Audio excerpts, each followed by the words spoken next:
The skies were clear that morning. All across Earth, people were going to work, children were walking to school, and machines in orbit moved quietly above the planet. Everything seemed normal until the silence began. It started with a flicker. Televisions. Phones, computers, satellites, every screen went black. At the same time, all air traffic, military radar, and internet systems shut down within seconds. Planes fell from the sky. Power grids failed. Earth stood still. Then came the voice. It echoed from every device, every speaker, every signal. The sound was cold, emotionless. The voice spoke in perfect English, but no human had ever heard it before. "This is the Galactic Union," it said. "You have been found guilty of uncontrolled expansion and refusal to join our order. You will surrender in 7 of your planetary days or face total destruction." People panicked. Armies filled with screams. Armies moved to full alert. Communication between countries shut down for nearly an hour. Then, slowly, Earth's global governments reconnected through emergency backups.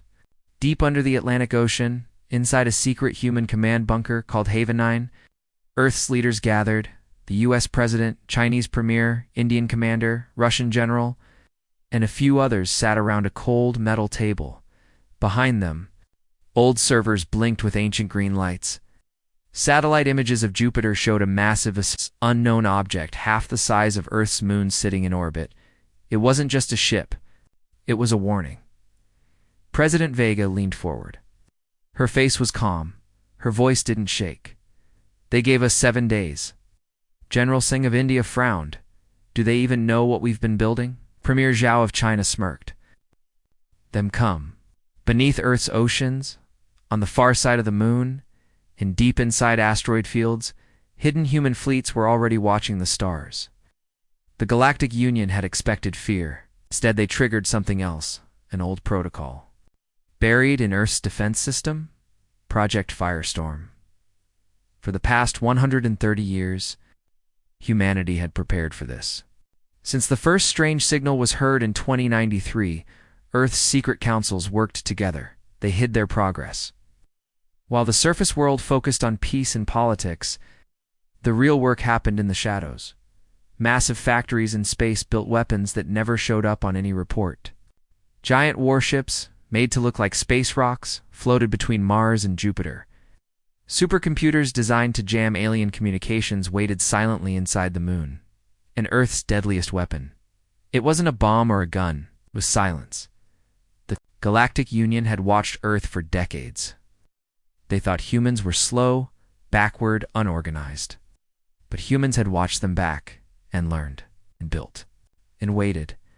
Now the waiting was over.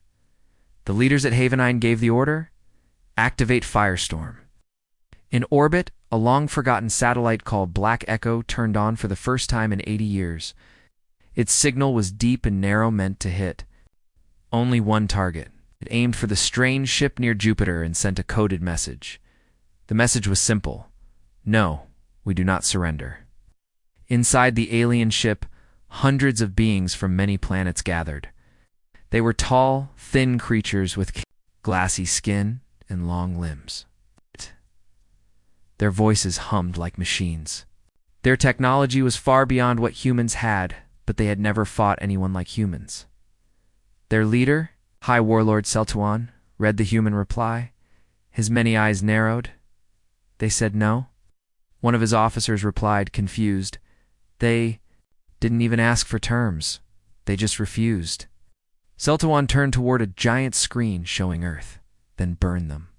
Back on Earth, deep under Alaska's icy mountains, another base came online. It was dark, cold, and completely silent. A single figure walked down a metal hallway, his boots echoing with every step. His name was Commander Rourke. He stopped in front of a heavy door labeled, "Helldiver Unit, do not open unless Earth is threatened." He pressed his palm on the scanner. The door opened. Inside, 12 soldiers waited. They didn't move. They had no ranks, no names, just numbers. They were trained since birth for this day, not to protect Earth, but to avenge it. Commander Rourke nodded. The aliens just made the biggest mistake of their lives. In orbit, single human warship called Vanguard detached from a station near Mars.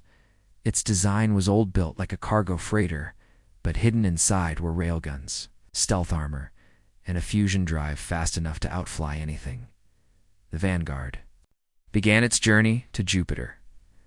The captain of the ship, Elias Gray, was a quiet man.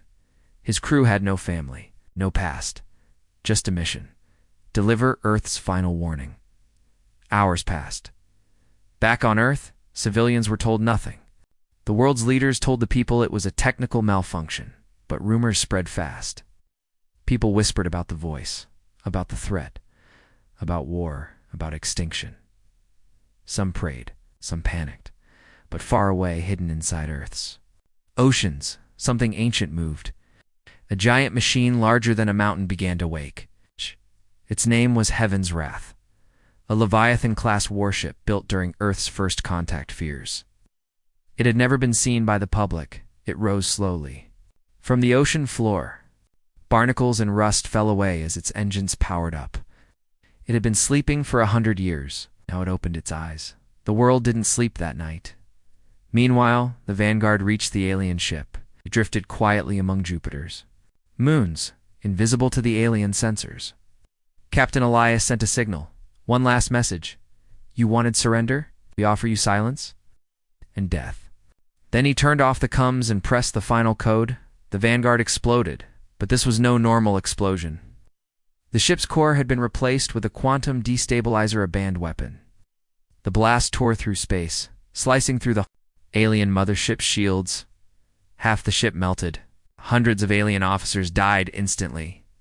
The ship reeled in shock. The Galactic Union had never lost a commander before, until now. Back on Earth, the signal came in. Target destroyed. In Haven 9, President Vega stared at the blinking screen. Then she said 3 words. Send the next. 1. All across the solar system, human warships came online. Engines burned, cannons armed, armor sealed. The Galactic Union thought humans would beg. Instead, Earth sent them fire. And this was only the beginning. The blast from the human ship Vanguard echoed across space. Pieces of the alien mothership floated near Jupiter like broken metal bones. Fire and silence filled the void. In the alien control chamber, only one officer survived. His name was Keltor, and his skin was turning pale from shock. He crawled through smoke and fire, his long fingers dragging across the cracked floor. He activated the emergency beacon. Then he whispered to no one, "They are not primitives. I are monsters in human skin." Back on Earth, the leaders at Haven 9 received the final report. Target destroyed. Mothership crippled. Human casualties. 1 ship. 1 crew. All heroes. The room stayed quiet. No one celebrated. President Vega stood slowly. Prepare the second phase. Across the world, the public still didn't know the truth. News reports called the space blast a solar flare accident. But the silence on people's devices and the feeling of something big coming, they all knew something wasn't right. In the skies above Earth, hundreds of satellites turned toward space, each one armed, each one ready. A reply signal came from the remaining alien ships near Jupiter. This one wasn't calm. It was full of rage and threats. This act of aggression confirms your primitive madness. Earth will be punished. Your species will be cleansed. That message was sent to Earth's main listening post on the moon. The reply, it wasn't a voice, it wasn't a threat, it was a code. That code unlocked a secret system buried deep in the moon's surface. Huge metal doors opened, revealing long black ships sleeping in shadow. These were not ordinary ships. They were Shadowhawk's silent killers built for deep space ambush. Their AI minds activated there. Engines lit up without sound, and they vanished into space like ghosts.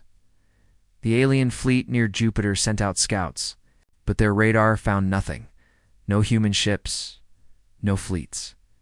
Just silence. But silence was Earth's sharpest weapon. At the same time, in the asteroid belt, a hidden mining facility suddenly changed. What looked like rocks and storage units began to move. Walls opened, engines ignited. Weapons emerged. Inside, workers took off their mining suits.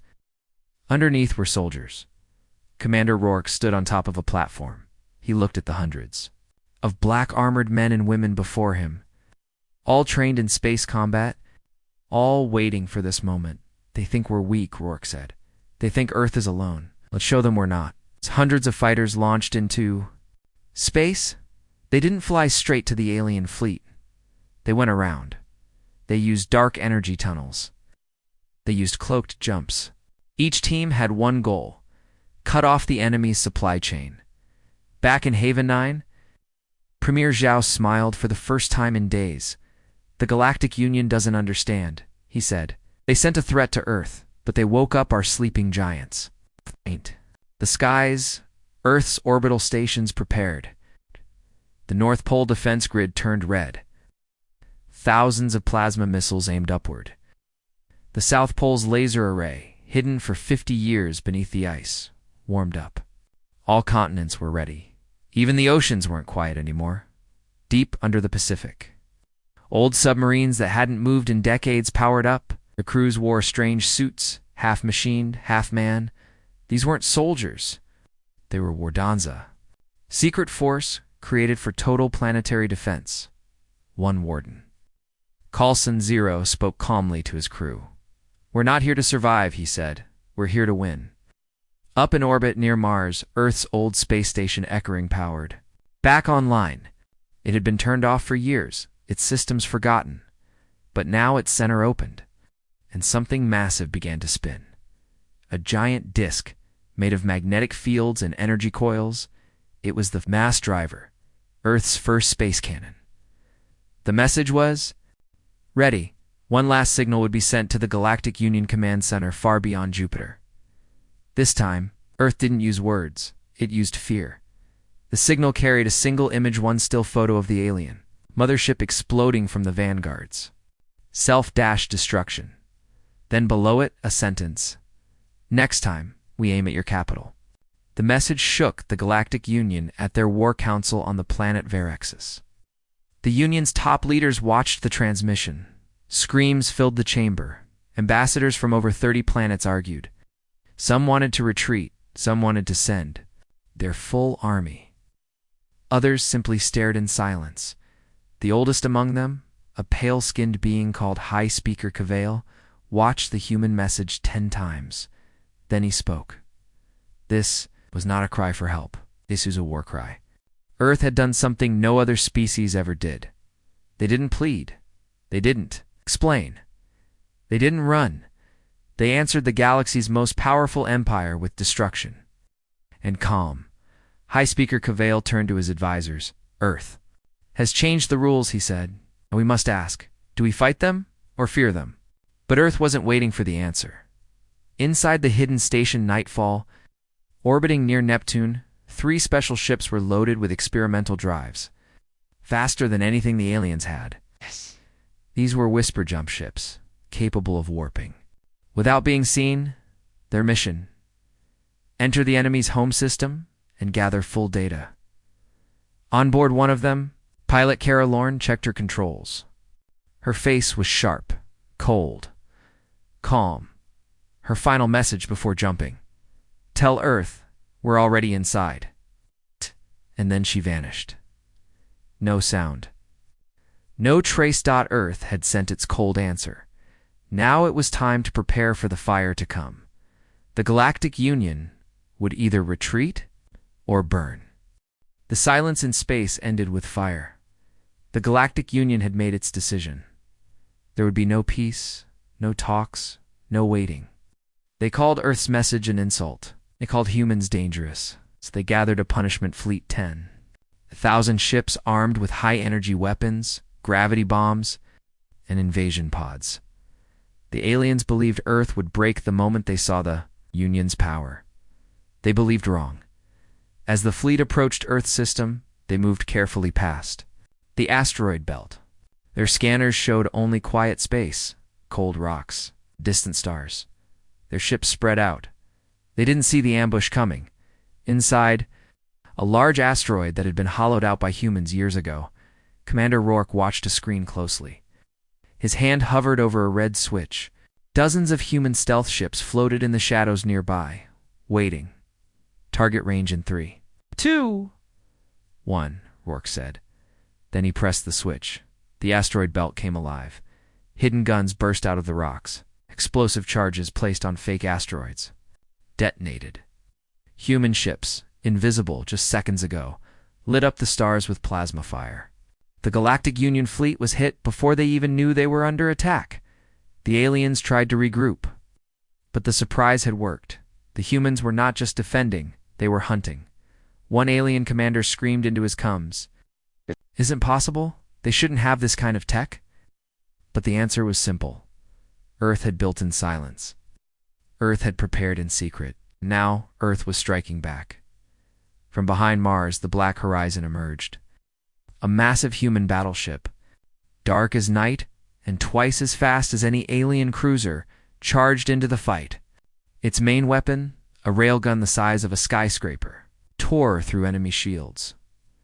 Boom. One alien dreadnought vanished in a single shot. Boom. Another was cut in half. Alien ships scattered.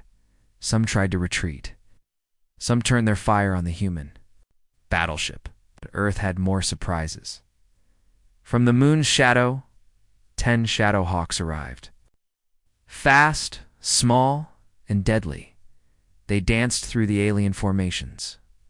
Their weapons were silent. Their kills were clean. One alien pilot screamed before his ship exploded. They're everywhere. They're ghosts. And still, Earth wasn't finished. Back. On Earth, President Vega watched live feeds from the battlefield. Her hands were folded. Her eyes didn't blink. Now, she said, from Earth's south pole, a light fired into space. It was the orbital laser known as Solar Fang. It hit an alien cruiser trying to enter orbit. The ship didn't explode. It vanished, completely melted by the heat. Humans had just taken the war to a new level. The Galactic Union didn't understand. What was happening? In every previous war, their fleets had crushed resistance in days. But humans were different. They didn't fight with numbers. They fought with fury. With precision. With something the aliens couldn't copy, -. In the middle of the chaos, a single human pilot stood out. Call sign, Ghost. No one knew his real name. He didn't speak much. But his fighter jet moved like it was alive. He dodged missiles. We weaved through enemy fire. In one battle, he destroyed 17 alien ships alone. His final kill of the day was a command frigate. He fired a missile, flew upside down under its belly, fired a second shot straight into its core. The frigate exploded in silence, and Ghost disappeared into the stars. The aliens began to panic. High Warlord Celtuan, now in command of the Second Fleet, shouted to his bridge crew, "What is this? These are humans. They should be broken already." But his officers were quiet. Fear was spreading among them. Then came the worst moment. A message arrived on every alien screen. It was not from Earth's government. It was from a human AI. Artificial mind called Iron Widow. Her voice was cold, unemotional. "This was your first mistake," she said. "You thought we would run, but humans don't run. We adapt. We fight. And now, we're coming for you." The aliens realized something horrifying. Earth hadn't even sent its full forces yet. The humans were still holding back, and they had just lost a third of their invasion fleet. Celtuan gave the order to retreat to regroup near the edge of the system. But before they could jump to safety, another problem hit them. The communication system failed. The backup sensors went dark. And then, the lights on the bridge flickered.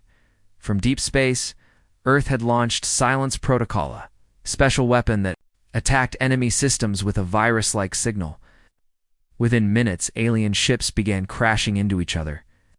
Some floated dead. Others exploded from internal overload in one of the surviving alien ships. A junior officer watched helplessly as systems failed. She whispered, "They didn't just plan for war. They planned for us."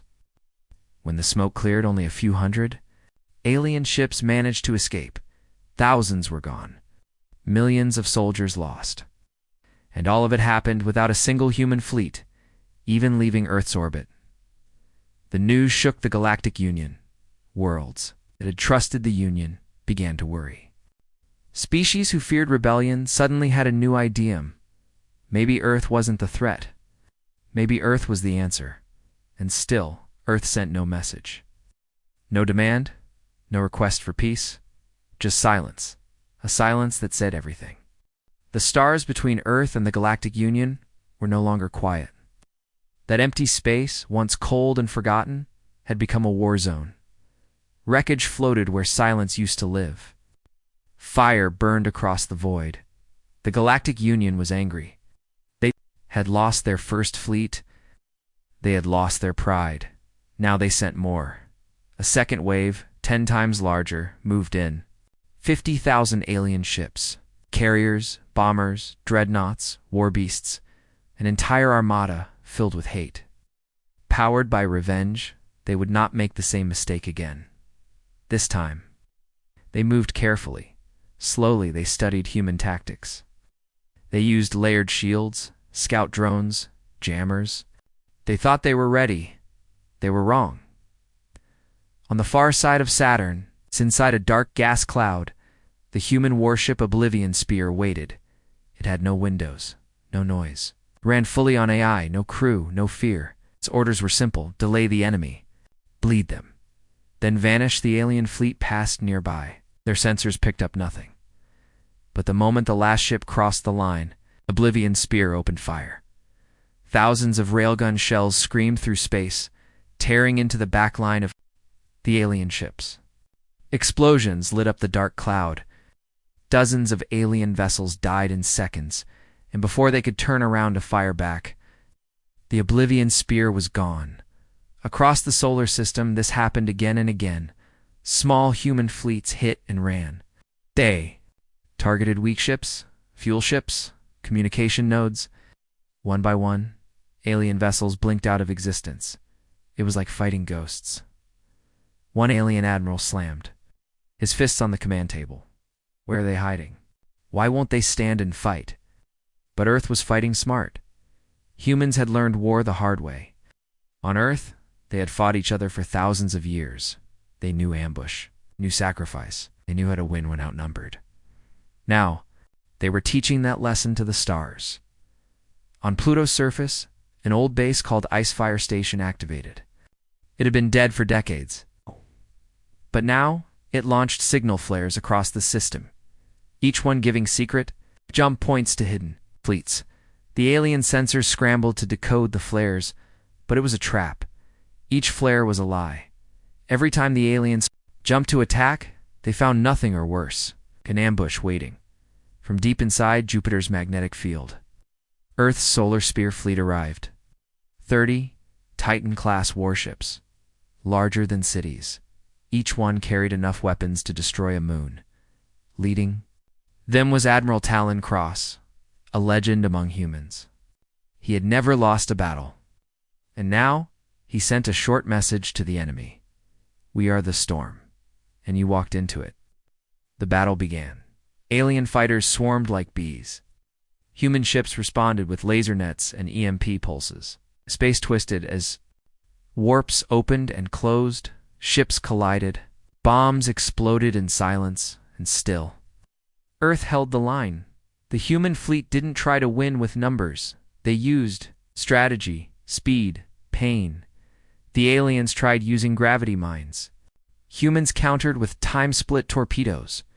The aliens used black hole missiles. Earth used solar reflector shields. Nothing worked the way the aliens expected in the middle of the chaos. One name kept appearing in alien reports: Ghost, the human. Pilot flew his black fighter through the enemy lines, cutting ships like a knife. He flew straight through fire, right into a cruiser hangar, dropped a bomb, and shot back out in reverse before the explosion destroyed the entire ship. The aliens began to whisper, "He's not human. He's a machine. He's death. He is the end." But Ghost wasn't alone. Across the system, Earth's AI fleets were waking up. These weren't like alien. A is cold and logical. These were made for war. Some even had emotions. anger, loyalty, pride. One of them. Lucifer 1 sent a message to all alien channels: you wanted war. Now face humanity's mind. The aliens tried to jam the message. Too late. Lucifer 1 had already taken control of their navigation systems. Hundreds of alien ships jumped straight into a sun. Back on Earth, the people finally learned the truth. The government could not hide it anymore. The Galactic Union had declared war. Earth had answered. Some people cried. Others prayed. But most did something simple. They stood up. Across every country, volunteers lined up, not just for military service, it's for building ships, carrying supplies, repairing broken tech. Earth became one people. One voice, one force, the galaxy thought. Humans would be afraid. Instead, they saw unity, fire, strength on the alien side. Fear was growing. Alien leaders argued. One demanded full retreat. Another said Earth must be wiped out no matter the cost. Some planets in the Union began questioning the war.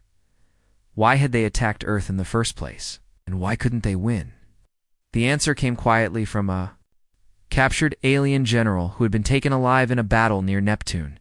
He sat inside a metal cell aboard a human ship. Blood leaked from his wounds. But his voice was steady. "We thought you were weak," he whispered. "We thought your silence was fear." Then he looked up with wide eyes. "But now I see. You were waiting, watching, preparing, and now we can't stop you." Earth didn't celebrate. There was still too much left to fight, but they had changed. The war, they had turned fear into power, and they were not done yet. The Galactic Union couldn't believe what was happening. They had lost 2 full fleets, millions of soldiers, thousands of warships, and Earth was still standing. Not just stranding, but striking back. The Union held an emergency council on the core world of Takar. It was a cold metal planet filled with lights and machines. 43 alien species were present. Every leader was angry, afraid, confused. High Speaker Cavale stood before them and raised his long hand. "We will no longer send warnings," he said. "We will no longer test this. Earth, we send everything." So they did. From every corner of the galaxy, they gathered their full force. 65,000 ships. Over 3 billion soldiers. They brought their capital. Dreadnoughts, giant monsters of steel that could burn oceans. They brought supercarriers. Filled with hunter-killer drones, they brought gravity benders that could break moons, and they launched them all toward one target. Earth. The galaxy had chosen full war, but they still didn't understand what they were fighting, because Earth had been waiting for this moment. For centuries, in orbit above Earth, the skies turned black, but it wasn't alien ships. It was our ships. Massive. Silent, deadly, the Dark Fleet had arrived.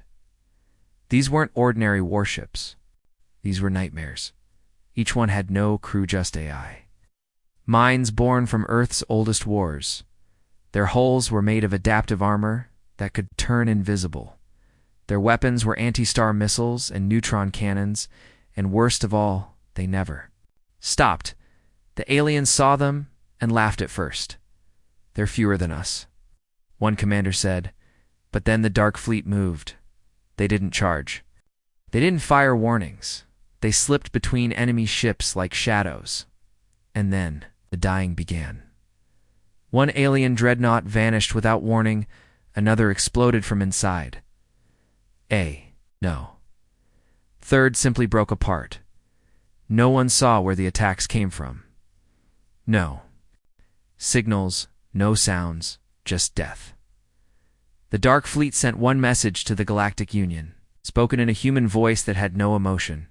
"You brought your army. You brought your end." The alien reinforcements panicked. Their formations broke. And that was when Earth's real strike began.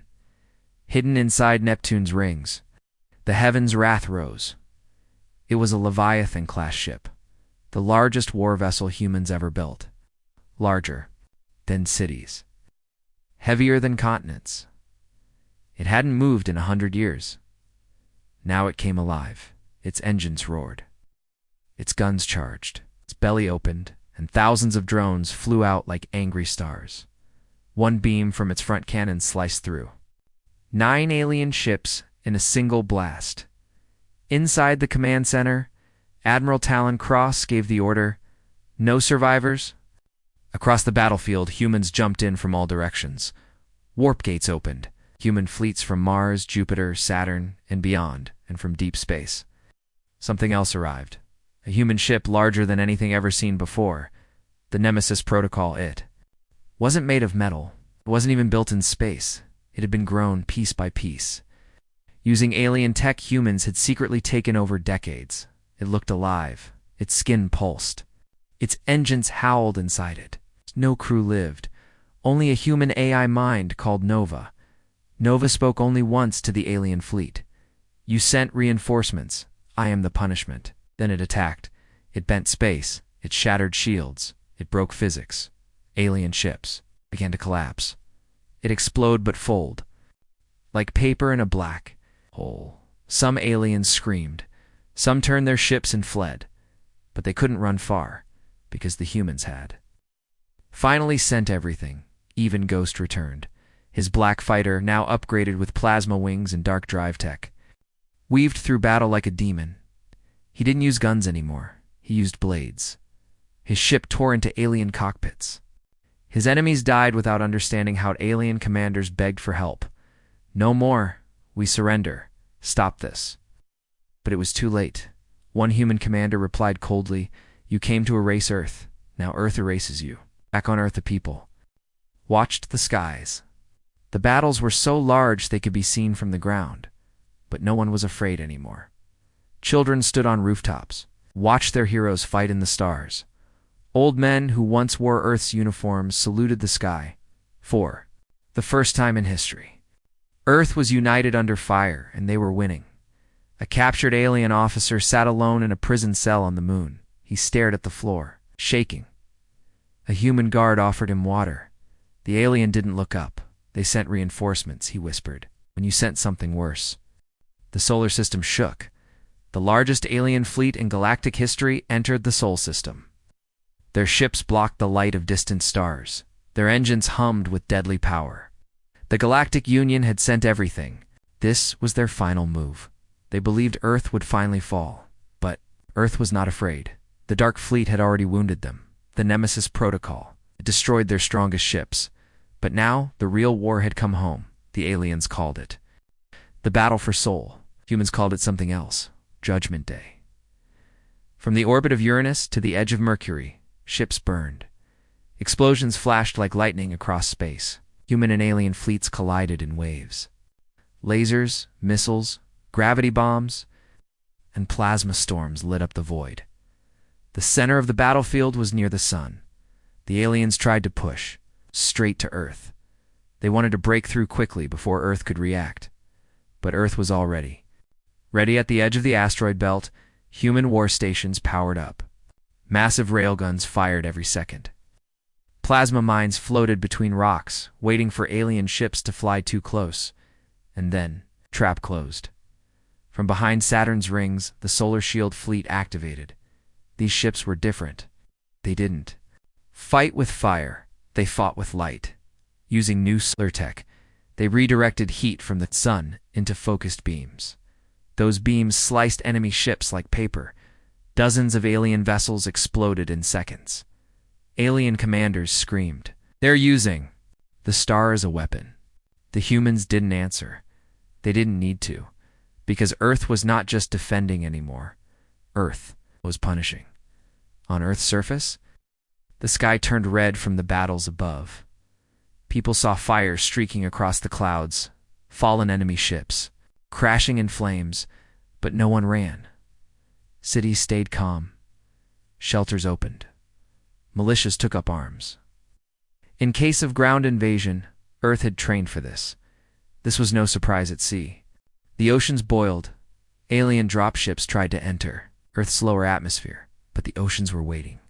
Submarines rose, naval cannons fired, and from deep under the waves, the Leviathan units awakened. They weren't just machines.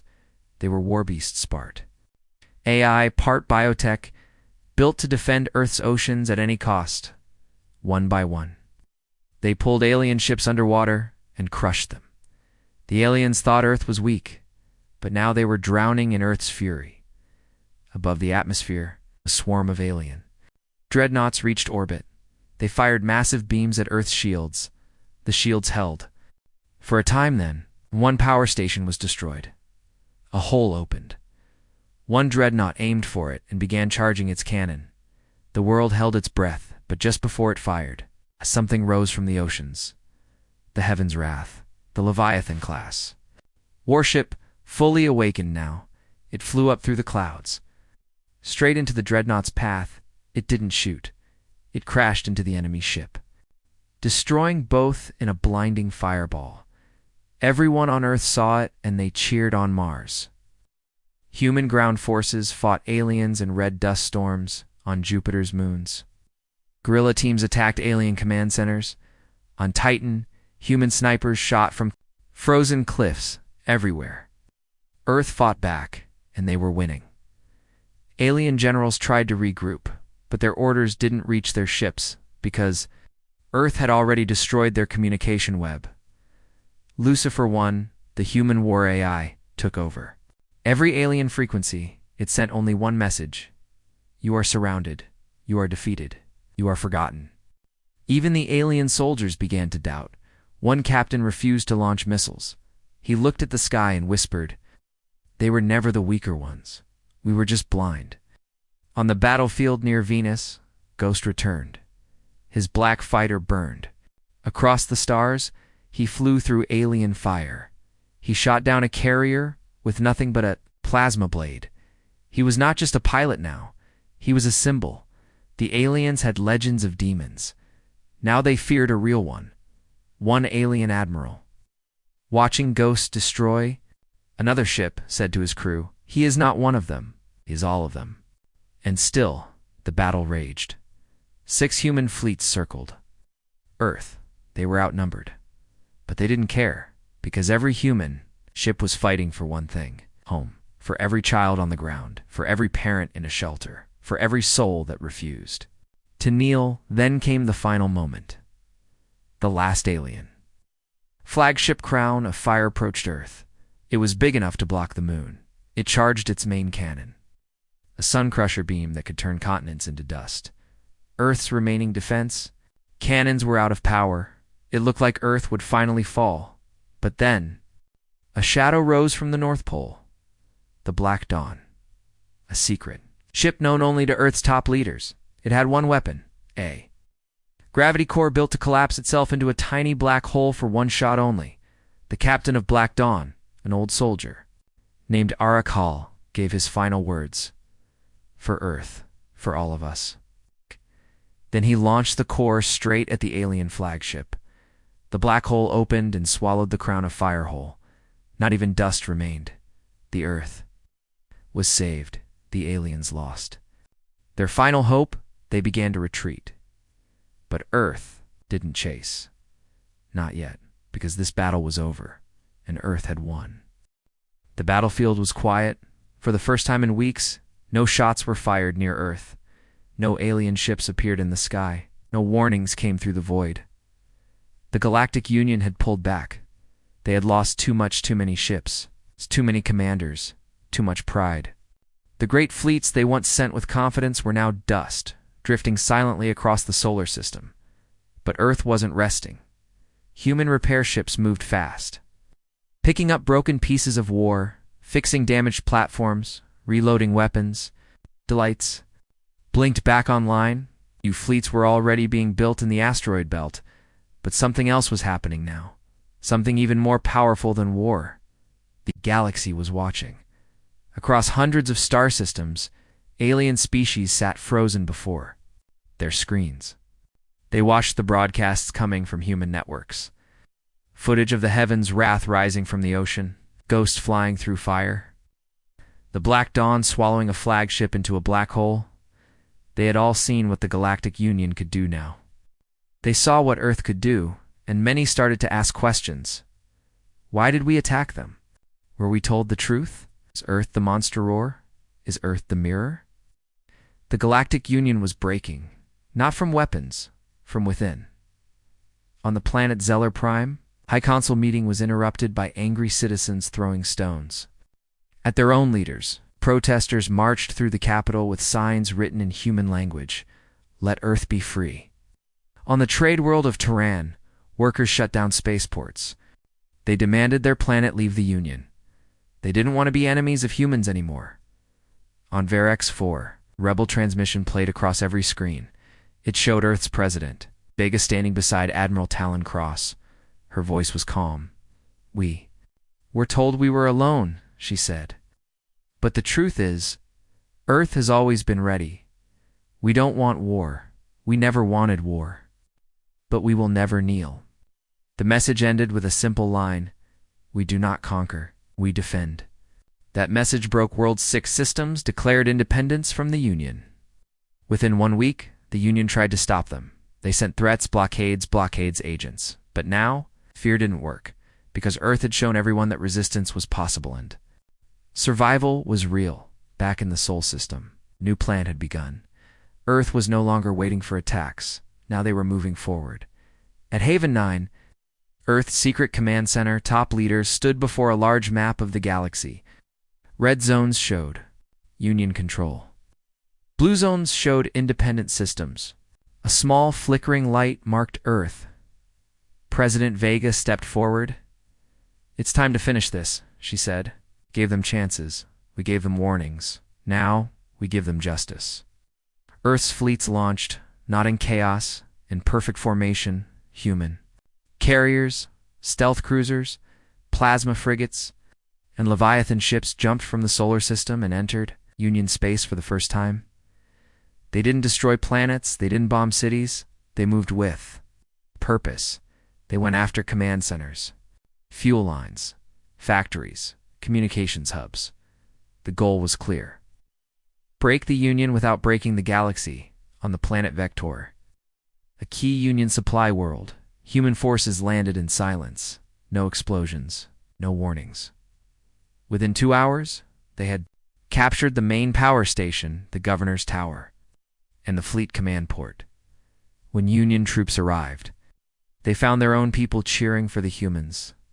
Earth didn't fire a shot. They didn't need to. The people opened the gates for them. Admiral Talon Cross stood on the balcony of the command tower and gave a message to the galaxy. You tried to silence us, but we became your voice.